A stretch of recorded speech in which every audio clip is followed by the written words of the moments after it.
మెదక్ జిల్లా రామాయంపేట మండలం కేంద్రంలోని కమ్యూనిటీ హెల్త్ సెంటర్ ను బీజేపీ జిల్లా అధ్యక్షులు గడ్డం శ్రీనివాస్ మెదక్ అసెంబ్లీ నియోజకవర్గ ఇన్ఛార్జ్ విజయ్ కుమార్ సందర్శించారు. ఆసుపత్రిలో రోగులకు అందుతున్న వైద్య సేవలు, వసతులను, డాక్టర్ల సౌకర్యం గురించి అడిగి తెలుసుకున్నారు. అనంతరం వారు మాట్లాడుతూ జాతీయ రహదారిపై ఉన్న కమ్యూనిటీ హెల్త్ సెంటర్లో వైద్యులు అందుబాటులో ఉండడం లేదు అని, ఖాళీ బెడ్లు దర్శనమిస్తున్నాయని, గత ప్రభుత్వం తీరు, ప్రస్తుత ప్రభుత్వం తీరు ఏమాత్రం మారలేదన్నారు. సహాయకారం కావాలన్నా కూడా మేము అందించడానికి ఈ రాష్ట్ర ప్రభుత్వం యొక్క ఏమైనా కావాలంటే వాళ్ళతో కూడా మేము డివైడ్ చేయడానికి తెలుసుకోవడానికి. అంటే మనకైతే వసతులు అయితే ఉన్నాయి సార్. మనకి ఫార్మసీ వసతులు కేంద్ర ప్రభుత్వం చేసింది, అదే ఉన్నాయి. ల్యాబ్ మనకు ఇక్కడ నుంచి రకాల టెస్టులన్నీ శాంపుల్ తీసి మెదక్ పంపిస్తున్నాం. ఈ హాబ్ లో అన్ని అయ్యి తర్వాత రోజు మార్నింగ్ కల్లా వాళ్ళకి రిపోర్ట్ ఇచ్చేస్తున్నాం. ల్యాబ్ ఉంది, ఫార్మసీ ఉంది సార్. అంటే కేంద్ర ప్రభుత్వం నుంచి మనకు స్టేట్ నుంచి వాళ్ళ స్టేట్ నుంచి ల్యాబ్ కూడా లేదు సార్. అంతే అట్లా టోటల్ మెదక్ మొత్తము అంతే ఉంది. ఒక టీ హాబ్ దగ్గరకే పంపాలి మేము శాంపుల్స్ అన్ని. సార్ మేమేమంటున్నామంటే ఇంకేమన్నా కేంద్ర ప్రభుత్వం నుంచి కూడా కావాలంటే కూడా కూర్చోండి సార్, కూర్చోండి. ఏం లేదు సార్, 2-3 నిమిషాలు నేను మిమ్మల్ని గతంలో కూడా మాట్లాడినా. ఒకసారి మనకి హాస్పిటల్లో ఉన్నటువంటి స్టాఫ్ ఎంత కూడా మాకు పెట్టండి అసలు కూడా అడగడం జరిగింది. కొంత ఇబ్బందికరంగా కొన్ని షేర్ చేశారు, కొన్ని షేర్ చేయలేదు. అయినా సరే మాకు పదవి కాలం అయిపోయింది కాబట్టి మిమ్మల్ని ఇబ్బంది పెట్టలేదు. 2 years బ్యాక్ ఏమో వైద్య విజ్ఞాన పరిస్థితి చేంజ్ అయింది. సో దానికి మేము ఇన్ఛార్జ్ వచ్చాం. ఓకే, సో అప్పటి నుంచి ఇప్పుడు క్యాడర్ స్ట్రెంత్ రాలి అట్లా 60-70 హాస్పిటల్ ఉన్నాయి స్టేట్ రాగాలి. మనకేంటంటే అన్ని కామని మెడికల్ కాలేజ్ అయింది. అక్కడ టీవీపీ వైద్య విధాన పరిస్థితి ఉన్న స్టాఫ్ టీవీకి వెళ్ళిపోయింది. అక్కడ జుక్కలు, బిచ్చుకుందా, దొంగకుండా, మధ్యలో మనకి మెడికల్ కాలేజ్ మొన్న కన్ఫర్మ్ అయింది. సో అక్కడ స్టాఫ్ 1 month లో షిఫ్ట్ అయిపోయింది. 30 పడకల ఆసుపత్రి. ఈ 30 పడకల ఆసుపత్రికి వాస్తవంగా స్టాఫ్ ఎంతమంది ఉన్నారు? డాక్టర్లు ఎంతమంది ఉండాలి? డాక్టర్లు ఎంతమంది ఉండాలి? నర్సులు ఎంతమంది ఉండాలి? ఫెసిలిటీస్ ఏ విధంగా ఉండాలి? ఫెసిలిటీస్ అయితే ప్రభుత్వం చూసినటువంటి అందరూ తెలుసు.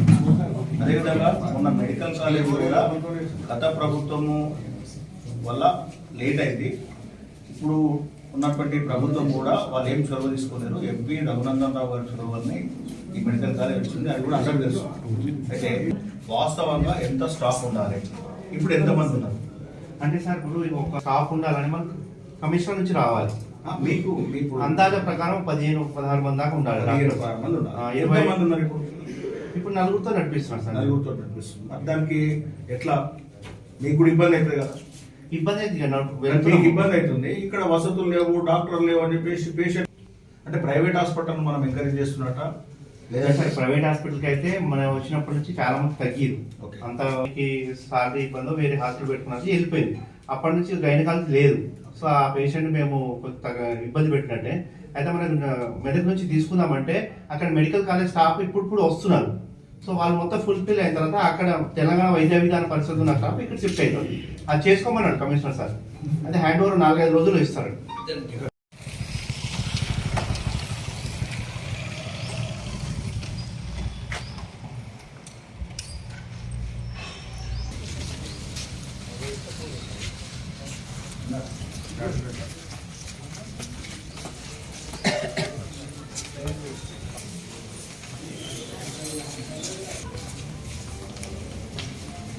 రామాయంపేట హాస్పిటల్ ఒక వెలిగింది.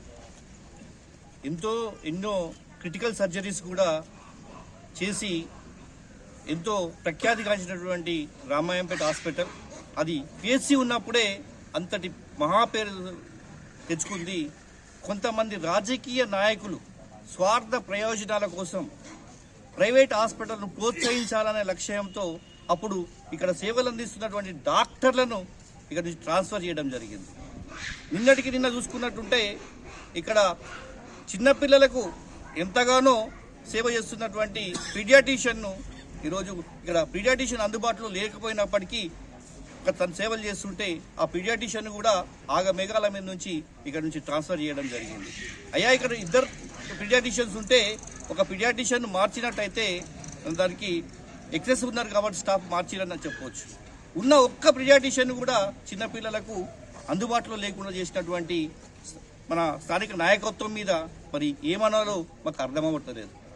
ఈరోజు 18 మంది తక్కువలో తక్కువ 15 మంది సిబ్బంది ఉండాల్సినటువంటి హాస్పిటల్లో 3-4తోనే ఎంబీబీఎస్ డాక్టర్లతో కాలయాపన చేయడం జరుగుతున్నది.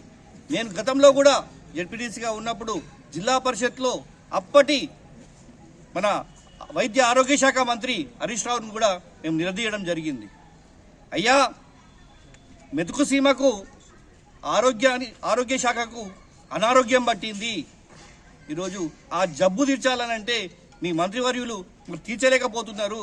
మరి ఆ జబ్బు ఎటుపోతున్నది, మేమేం పాపం చేసినామని చెప్పి అడగడం జరిగింది.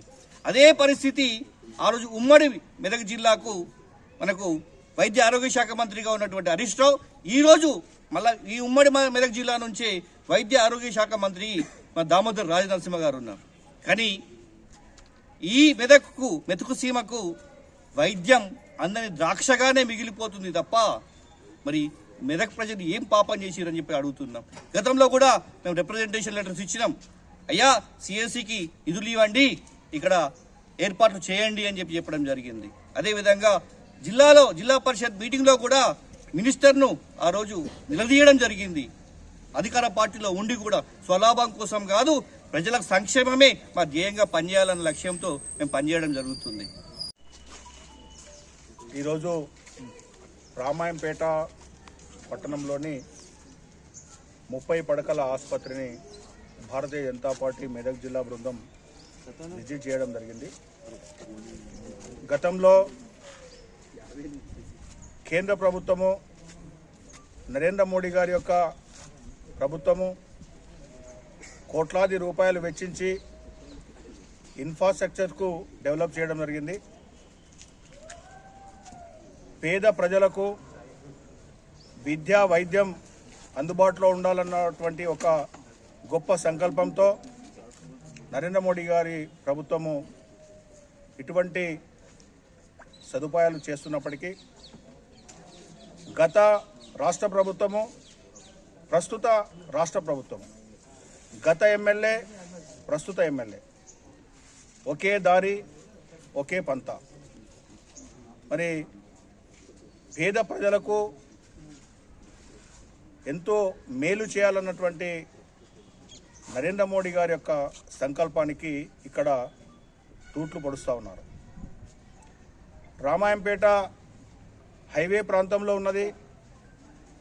ఈ హైవేకు అటు కామారెడ్డి జిల్లా, ఇటు రంగారెడ్డి జిల్లా వరకు విస్తరించి ఉన్నటువంటి ఈ ఆసుపత్రి అనేక యాక్సిడెంట్లు జరుగుతూ ఉంటాయి. గ్రామీణ ప్రాంతాల నుంచి ప్రసూతికి మహిళలు వస్తూ ఉంటారు. అదేవిధంగా వివిధ రకాల జబ్బులు, యాక్సిడెంట్లు మరి ఇవన్నీ జరుగుతూ ఉంటే ఇక్కడ కేవలం ఖాళీ బెడ్స్, ఖాళీ హాస్పిటల్, 18 మంది వైద్యులు ఉండాల్సినటువంటి ఆసుపత్రిలో కేవలం 3-4 వైద్యులతోటి నడిపిస్తూ ఉన్నారు.